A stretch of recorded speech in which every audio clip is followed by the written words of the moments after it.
Welcome back to my channel. This is Priyanka from Riyansh आणि आई. कसे आहात तुम्ही सगळे? होप्स तुम्ही सगळे आनंदी असाल, खुश असाल, हॅप्पी असाल आणि तुमच्याकडेही असाच मुसळधार पाऊस पडतोय का ते मला कमेंट करून नक्की सांगा.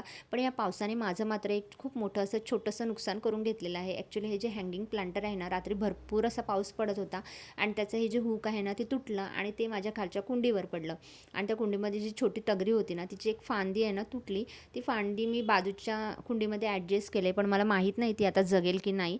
जगली तर ठीक, नाही तर मग मी रिप्लेस करून देईन. त्यानंतर ना किचनच्या गॅलरीमध्ये इकडे जो कढीपत्ता लावला आहे ना, खाली काहीच पानं फुटलेली नाहीत, वरती शेंड्यालाच मात्र भरपूर अशी पानं आलेली आहेत. आणि ह्या कुंडीमध्ये आहे ना इकडे ही जी झाडं लावलेली आहेत ना त्याला छान आता फुलं येत आहेत. तर ते बघून मला इतकं छान वाटलं ना, तर म्हटलं चला तुमच्यासोबत हे नक्की शेअर करते. तर बघा छोटंसं फूल आलेलं आहे आणि अजून छोट्या छोट्या कळ्या मी आज व्यवस्थित ऑब्झर्व केल्या ना तर आलेल्या आहेत. आणि आपण जेव्हा अशी झाडांची काळजी घेतो ना तेव्हा मग ती चांगली फळली फुलली की मग खूप आनंद होतो, कारण ह्याची काळजी घेण्यामध्ये भरपूर असं स्ट्रगल असतं. आणि ऑफिसून घरी आल्यानंतर यांना व्यवस्थित वेळच्या वेळी पाणी घालणं, त्यांच्याकडे लक्ष देणंही तितकंच महत्त्वाचं असतं, नाहीतर मग ती सुकून जातात किंवा मग मरून जातात. तर आहे ना झाडांचं कौतुक करून झालं आणि त्याच्यानंतर आहे ना इकडे कपडे ड्राईंगला लावले होते.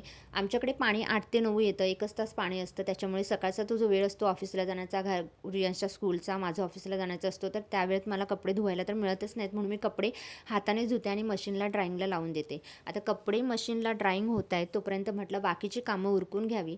तर सोफ्याचे थ्रो आहेत ना ते मी आज वॉशिंगला काढलेले आहेत. म्हणजे 15 दिवसातून किंवा महिन्यातून एकदा ते धुवतच असते, कारण कसं काहीतरी आपल्याकडून ते त्याच्यावर धूळ पडते किंवा पोरं काहीतरी सांडवतात, त्याच्यामुळे मग मग मी ते वॉश करत असते. तर म्हटलं रियांश स्कूलला गेला आहे, पण घरी आल्यानंतर जर असाच सोफा ठेवला आणि तो नक्की तो खराब करेल नाही किंवा त्याच्यावर काहीतरी सांडवेल, म्हणून म्हटलं त्याच्यावर जरा बेडशीट आणि चादर वगैरे सगळी टाकून घ्यावी. ॲक्च्युली मी जेव्हा हा सोफा घेतला ना, घेताना खूप खुशीने आणि आनंदाने घेतला, पण आता मला असं वाटतं एल शेपचा नसता घेतला तर बरं झालं असतं, कारण भरपूर जागा व्यापली जाते. एक सिंगलच असा घेतला असता तर बरं झालं असतं. बघू, जर माझं यूट्यूबचं चॅनल चांगलं ग्रो झालं तर माझ्या फर्स्ट पेमेंटमधून मी पुन्हा सोफा माझा रिप्लेस करण्याचं ठरवलेलं आहे. आणि हा सोफा मग नंतर मला वाटलं तर मग मी गावी पाठवून देईन. आणि त्याच्यानंतर जी मोडीतली भांडी देऊन थोडंसं रिप्लेसमेंटमध्ये सामान वगैरे घेतलं होतं ना, ते सगळं जागच्या जागी ठेवून घेतलं आणि हॉलचा लुक असा दिसत होता. सध्याचा तरी तो जुगाड होता, थ्रू जोपर्यंत सुकत नाही, ड्राय होत नाही तोपर्यंत. तर ती कामं जोपर्यंत आवरून घेतली तोपर्यंत यांना मध्ये जी कपडे लावली होती ना तीही ड्राय झाली. हा फर्स्ट लॉट मी लावला होता जो ड्राय झाला होता, आणि नंतर आता हा सेकंड लॉट होता, तोही मला लावायचा होता. मी ॲट अ टाईम सगळी कपडे मशीनमध्ये लावत नाही, थोडी थोडी करत लावते, कारण मग कसं ओव्हरलोड होऊ नये हा माझा प्रयत्न असतो. तर दुसरा लॉट लावून घेतला आणि त्याच्यानंतर म्हटलं चला जेवणाच्या तयारीला लागूया, कारण रियांश येण्याची वेळही झाली होती. ॲक्च्युली एव्हरी फ्रायडेचा माझा ठरलेला मेनू असतो तो म्हणजे खिचडी भात, ज्याला तुम्ही खिचडी म्हणता, मी त्याला खिचडी भात म्हणते. पण आज म्हटलं चला वेगळं काहीतरी ट्राय करावं, तर साधा प्लेन राईस आणि माझ्याकडे मोड आलेली मटकी होती, तर त्याची छान अशी रस्सावाली भाजी करून घ्यावी असं प्लॅनिंग होतं, म्हणून कांदा, टोमॅटो, बटाटा सगळं छान चिरून घेतला. आणि त्याच्यानंतर इकडे मटकी ही फ्रीजमध्ये जी ठेवली होती ना ती काढली, त्याला ऑलरेडी 2 दिवसापूर्वी छान असे मोड आलेले होते. तर म्हटलं चला आता मटकीची छान अशी रस्सा भाजी बनवून घ्यावी. तर आधी कढईमध्ये थोडंसं 2 चमचे तेल ॲड केलं, नंतर जिरं मोहरी ॲड केलं, कढीपत्ता ॲड केला, कांदा टोमॅटो जो कट करून घेतला होता तोही ॲड केला आणि ते छान असं परतून घेतलं.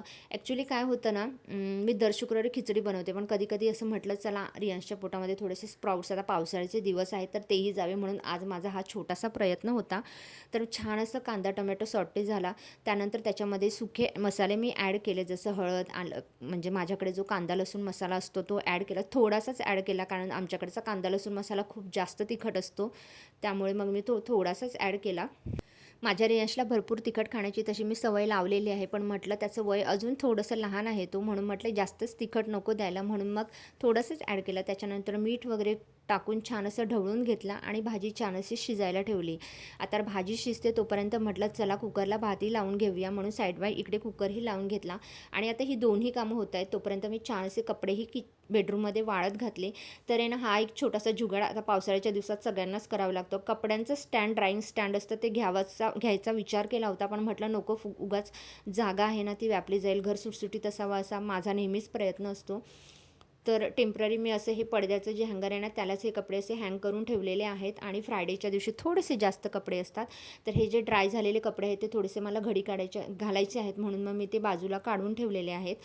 आता ही सगळी कामं होत आहेत तोपर्यंत माझी इकडे भाजीही शिजून झालेली आहे. बघा छान अशी रस्सा भाजी झालेली आहे. मला तर ही भाजी भरपूर आवडते आणि राईससोबत रस्सा भाजीची एवढीच क्वांटिटी मी ठेवते. जास्त असं एकदमच म्हणजे खूप जास्त पाणी असं ठेवत नाही. आणि इकडे बघा हे जे ह्या झाकणावर जे शिंतोडे उडलेले आहेत ना, त्याचं कारण म्हणजे हा कुकर आहे. या शिटीमधून सगळं असं पाणी बाहेर येतं, त्याच्यामुळे आहे ना मला हा कुकर आता रिप्लेस करायचा आहे. बघू आता नेक्स्ट मंथमध्ये वगैरे रिप्लेस करण्याचा विचार आहे. कारण ह्याच्यामुळे काय होतं ना, भांडी तर खराब होतातच, प्लस ही शेगडीही भरपूर अशी खराब होऊन जाते, कारण ते शिंतोडे सगळे असे बाहेर उडतात.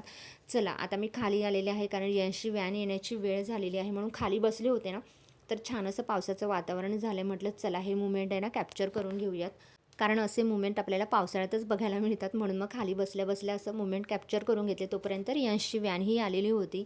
रियांश घरी आला होता आणि घरी आल्यावर साहेबांचा हा असा अवतार असतो म्हणजे पूर्णपणे इन विन सगळं काढलेली असते. तर फायनली तो घरी आला आणि आज तो जास्त खुश होता, कारण आज त्याला खाली घेण्यासाठी आजी नाही तर आई गेली होती, म्हणजे मी घरी असले ना की तो खूप जास्त खुश असतो.